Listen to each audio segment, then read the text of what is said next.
Devoting a large portion of our newscast tonight to a very controversial topic.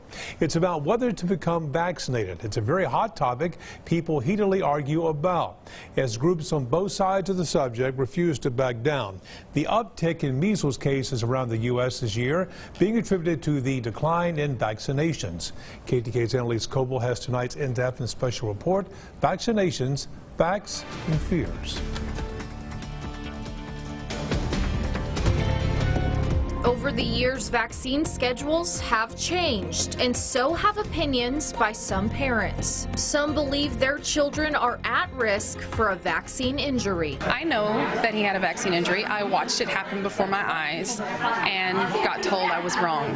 Got told that what the vaccine insert says can happen can't really happen. Texans for Vaccine Choice, a Texas-based group, believe parents should be able to make all decisions regarding vaccines.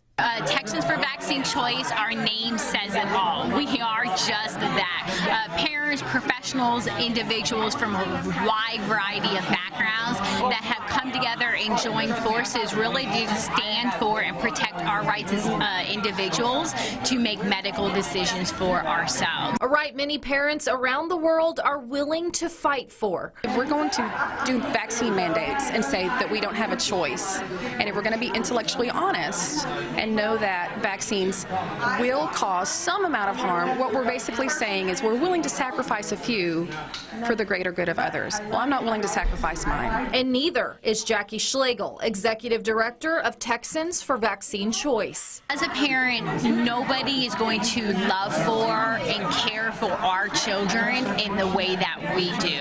Each and every day I wake up, I make many decisions for my children, how to educate them, what to feed them, which school to go to, which church to go to. These are all really just day-to-day decisions that we make, and at the end of the day, I reap the benefits or the consequences or pay the price for those decisions. She travels throughout Texas sharing the Vaccine Choice message and frequents the halls of the Capitol building in Austin, fighting for parents to have their freedom to choose. We want families to have medical privacy. We want doctors to be able to practice medicine without the intrusion of the state making those decisions. Dr. Peter Hotez, a Houston-based doctor and professor, thinks groups that advocate against vaccines or call themselves vaccine choice have very dangerous beliefs. The so-called vaccine choice groups are the most aggressive and well-funded anti-vaccine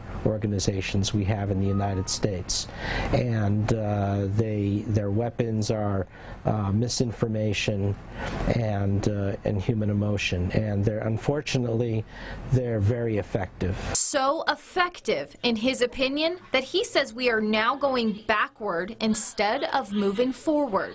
Even though the United States was declared measles-free in the year 2000, so was officially declared eliminated by the U.S. Centers for Disease Control, it's now back. He says the deadly disease is making a comeback. According to the CDC, there have already been 127 documented cases in 2019.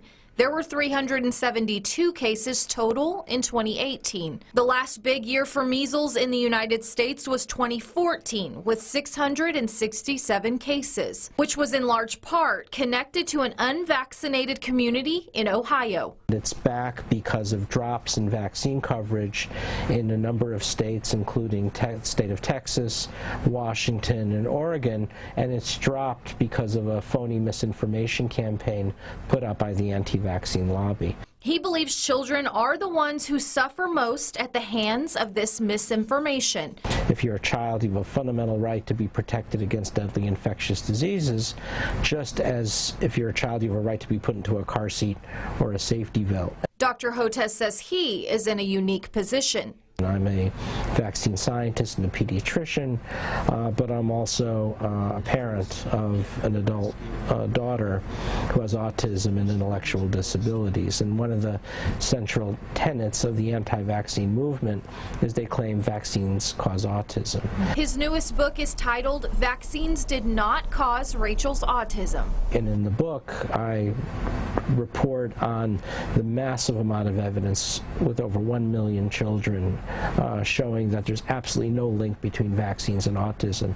Just take a quick look at Facebook and you can find several pages dedicated to vaccines for, against, and choice. One thing you may see a lot less of very soon: recommendations to join groups with anti-vaccination agendas, after Representative Adam Schiff, a Democrat from California, voiced his concern in a letter to the social media giant. They responded by telling Bloomberg News they are exploring additional measures to best combat the problem, reducing or removing this type of content from recommendations, including groups you should join, and demoting it in search results while also ensuring that higher quality and more authoritative information is available. There have already been 8 confirmed cases of measles in Texas this year, which may leave you wondering what the vaccine rates look like here in East Texas. It's pretty high in the agencies that we follow, like schools, vaccine for children programs, daycares. So we know that we're much higher than, say, some of the states on the West Coast that recently had problems with measles, in the 97–98% range of vaccine compliance, and we don't have a huge amount of people like they do who opt out of the vaccine. But the concern remains. In Texas, we are particularly concerned about kids who aren't vaccinated exposing kids who can't be vaccinated. Net Health believes educating parents about vaccines is key. I think it's important to know that not everybody who doesn't vaccinate their kids is a conspiracy theorist or, some lunatic.